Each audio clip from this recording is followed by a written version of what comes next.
Kozhikode medical college പരിസരത്ത് നിന്ന് autorickshaw മോഷ്ടിച്ച പ്രതി പിടിയിൽ. പെരുമണ്ണ സ്വദേശി വിവേകാണ് അറസ്റ്റിലായത്.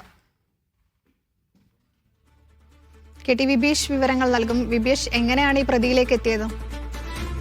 നജ്മ, ഈ മാസം 7-ാം തീയതിയായിരുന്നു ഈ മോഷണം നടന്നത്.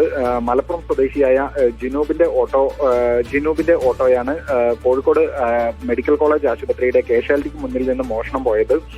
ജിനൂബ് ഓട്ടോറിക്ഷ നിർത്തിയിട്ട ശേഷം ആശുപത്രിയിലേക്ക് പോയതായിരുന്നു. ഈ സമയമാണ് പ്രതിയായ പെരുമണ്ണ സ്വദേശി വിവേക് ഈ ഓട്ടോ കവരുന്നത്.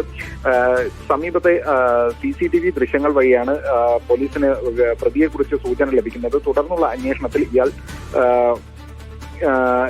പെരുമണ്ണ സ്വദേശിയാണെന്ന് വ്യക്തമായി. പിന്നാലെയാണ് അറസ്റ്റ് രേഖപ്പെടുത്തിയത്. നേരത്തെയും വിവിധ കേസുകളിൽ പ്രതിയാണ് വിവേക് എന്ന് പോലീസ് പറയുന്നു. എന്തായാലും ഇയാളെ ഓട്ടോ ഇപ്പോൾ പോലീസ് കണ്ടെടുത്തിട്ടുണ്ട്. ഈ പ്രതി അറസ്റ്റിലാണ്. ശരി.